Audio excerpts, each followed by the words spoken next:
అందరికీ నమస్కారం. Welcome to it's you TV. ప్రస్తుతం మనతో పాటు ఉన్నారు ప్రముఖ ఆధ్యాత్మికవేత్త, రిటైర్డ్ ఆంధ్ర ఉపన్యాసకులు, పూర్వపు యాదగిరిగుట్ట అర్చకులు డాక్టర్ సందుకుల కృష్ణమాచార్యులు వారు. గురువు గారితో మాట్లాడి మనకున్న సందేహాలన్నింటినీ కూడా నివృత్తి చేసుకునే ప్రయత్నం చేద్దాం. మంచి విషయాలు కలిసి తెలుసుకునే ప్రయత్నం చేద్దాం. అంతకంటే ముందు ఇటువంటి ఆధ్యాత్మికపరమైన వీడియోస్ కోసం, మంచి విషయాలు తెలుసుకోవడం కోసం ఇప్పుడే మన ఛానల్ని సబ్స్క్రైబ్ చేసుకోండి. నమస్కారం గురువు గారు. సంతోషం. అనేక అభినందన సహస్రాలు. జయం. గురుగారు, చాలా మందిని ఎంతగానో బాధపెట్టే ఒక సందేహం ఏంటి అంటే వీధిపోటు. రెంట్కుండే వాళ్ళైనా కూడా, ఇల్లు తెలుసో తెలియక తీసుకున్న వాళ్ళైనా వీధిపోటు ఉంటే ఎంతగానో భయపడతారు. ఏదో సమస్యలు వచ్చేస్తాయి అది ఇది అని చెప్పి. అసలు వీధిపోటు అంటే ఏంటి? అది ఉంటే మంచా చెడా?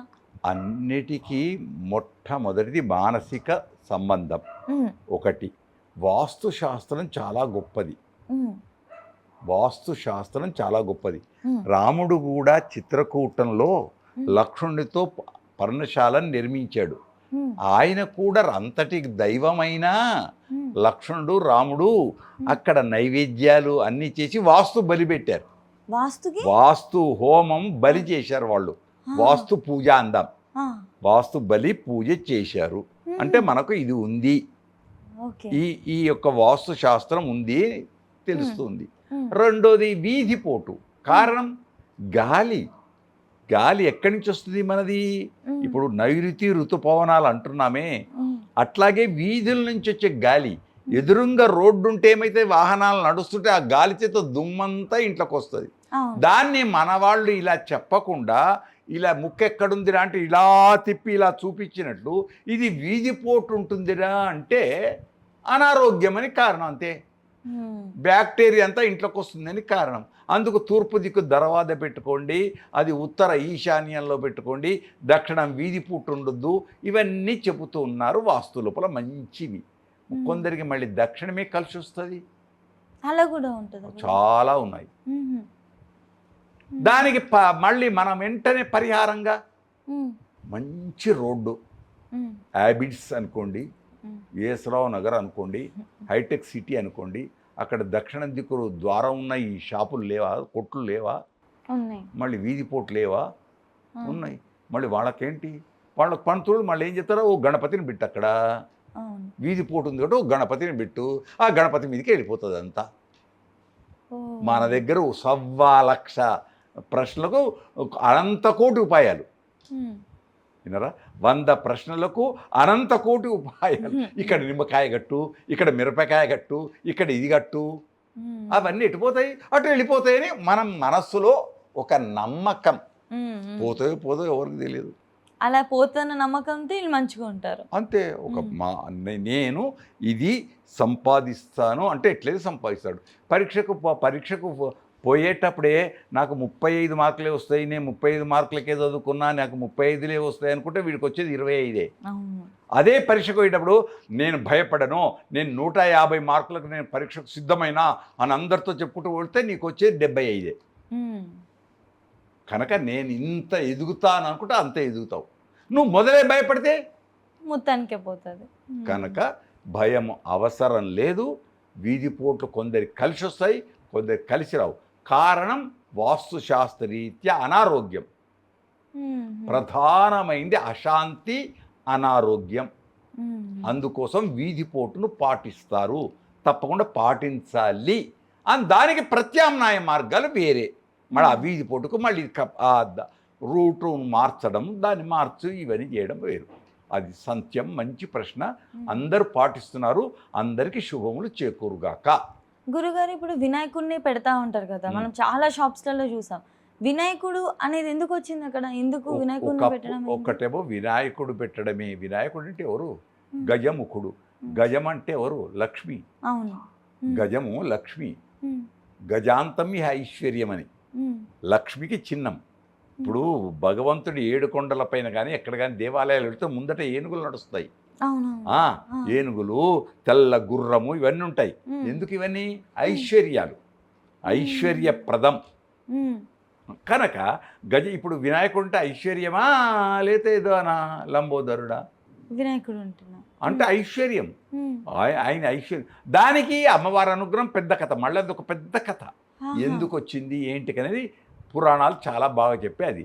కనుక వినాయకుడు వేడితే దుష్టాలన్నీ తొలగిస్తాడు, విఘ్న నివారకుడు అని ఆయనకు పేరు.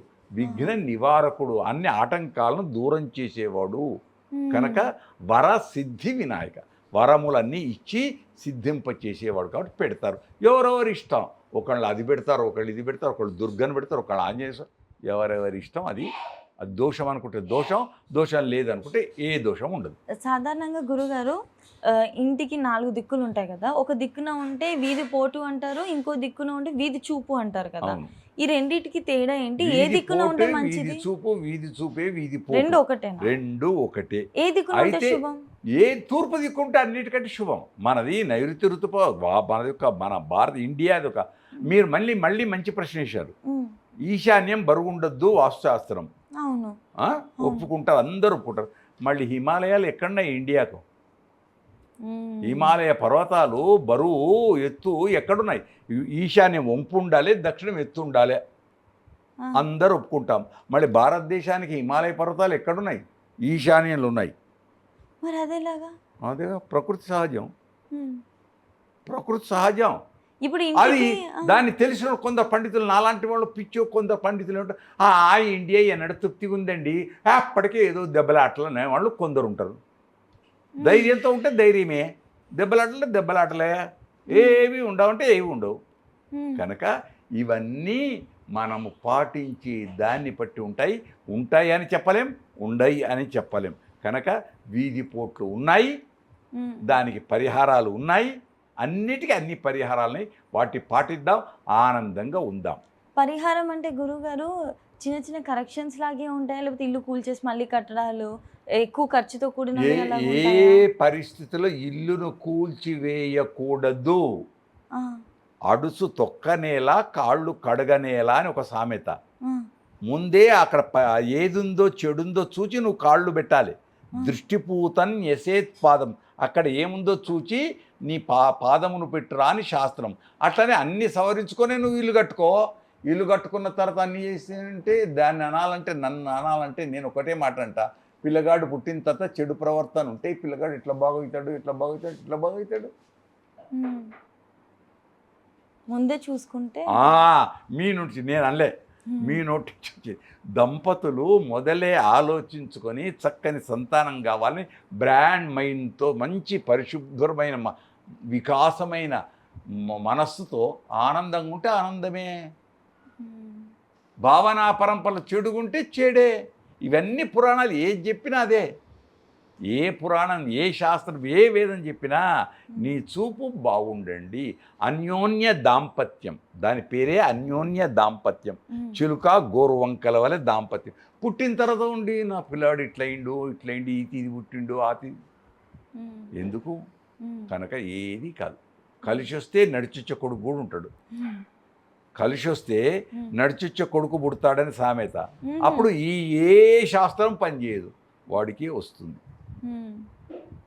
ఇప్పుడు మంత్రి పదవులు, ముఖ్యమంత్రి పదవులు అనుభవించేవాళ్ళని చూస్తున్నాం. వాళ్ళు ఏం చేశారు? దగ్గరికి వచ్చిన వాళ్ళకి పోయినే చూస్తున్నాం. రేపే ముఖ్యమంత్రి అవుతున్నాడు అని ప్రకటన వచ్చిన తర్వాత వెళ్ళిపోయింది కొందరికి. మళ్ళీ వాళ్ళని ఏం చేద్దాం? పాపం జైపాల్ రెడ్డి గారు మహనీయమూర్తి ఉండే, రాత్రి ప్రకటన అయింది తెలంగాణ, అప్పుడు ముఖ్యమంత్రి అవుతున్నాడు. 2 గంటల్లో మార్పు వచ్చి కిరణ్ కుమార్ రెడ్డి అయ్యాడు. నేను పేరు చెప్పకూడదు, మీడియాలో చెప్తున్నా. కనుక ఆయనకు అదృష్టం కలిసి వచ్చింది, ఆయనకు అదృష్టం కలిసి రాలే. అది ఎవరు బాధపడతారు? ఆయన మనసులో ఉంటుంది, భార్యకు ఎక్కువ బాధ ఉంటుంది.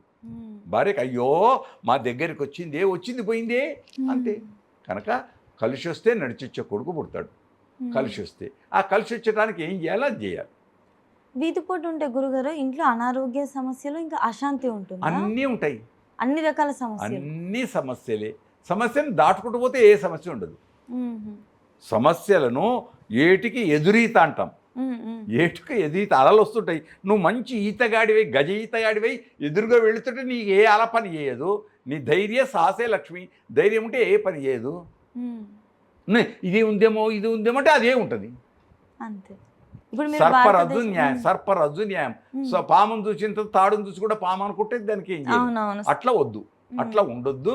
ధైర్యంతో ఉండాలి, పెద్దలను పూజించాలి, దైవానికి నమస్కరించాలి. సాహసే లక్ష్మి.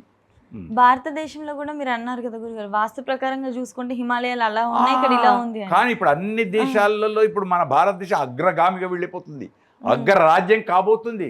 12 సంవత్సరాలు నెహ్రూ తర్వాత కంటే గొప్పగా అయ్యాడు మన ప్రధానమంత్రి నరేంద్ర మోడీ. అవును. నెహ్రూ దాటేస్తున్నాడు. మళ్ళీ ఏమందాం ఇప్పుడు? చెడందాం మంచి అందామా? నేను రాజకీయంగా చెప్పడం లేదు, అదే అదే. ఏ పార్టీకి నేను సంబంధించిన వాడిని కాదు, నేను తప్పు పట్టకూడదు. లేదు లేదు. కనుక ధైర్య సాహసే లక్ష్మి. అదే ఇంటికి రిపేర్లు ఉంటే పరిహారాల కోసం మనం కరెక్షన్ చిన్న చిన్న చేస్తాం. పరిహారాలు తప్ప దేశానికి చేయలేం పెద్ద కదా. కూలగొట్టేవి మాత్రం ఏమీ లేదు. అదే. కూలగొట్టాల్సిన అవసరం లేదు. ఓ తులసి చెట్టు పెట్టుకుంటే పరిహారం, ఓ గణపతి పెట్టుకుంటే పరిహారం, ఓ ఆంజనేయుని పెట్టుకుంటే పరిహారం, ఓటి ఏదో కర్రలు దొరుకుతాయి పల్లెటూరులలో ఇస్తారు, ఆ కర్ర పెట్టుకుంటే పరిహారం. ఇట్లా ఉన్నాయి, ఎన్నో ఉన్నాయి, 1,000,000 ఉన్నాయి. ఓకే గురుగారు, ముందుగా పరిహారాలను పాటించండి. పరిహారాలు ప్రయత్నించాలి. ఉన్నాయి, శాస్త్రం చెప్పినట్టు దోషాలు ఉన్నాయి. ఉన్నాయి. దోషము ఉంది, రోగము ఉంది, మందు ఉంది, అంతే. అంతే. కాకుంటే ఏది లేకుండా ముందు మందుతోటి అవసరం లేకుండా ఉంటే, మెడిసిన్తో అవసరం లేకుండా మంచిది. కాబట్టి ఇల్లు కట్టుకునేటప్పుడే అలాంటివి లేకుండా చూసుకుంటే చాలా మంచిది. కట్టిన తర్వాత ఆలోచించడం వద్దు. ఖచ్చితంగా గురుగారు, చాలా చక్కగా వివరించారు గురుగారు. ధన్యవాదాలు. అందరికీ అనేక శుభ ఆశీ పరంపరలు. ఏ వాస్తు దోషం లేకుండా అందరూ ఆరోగ్యవంతులై ఉందురుగాక. శుభం.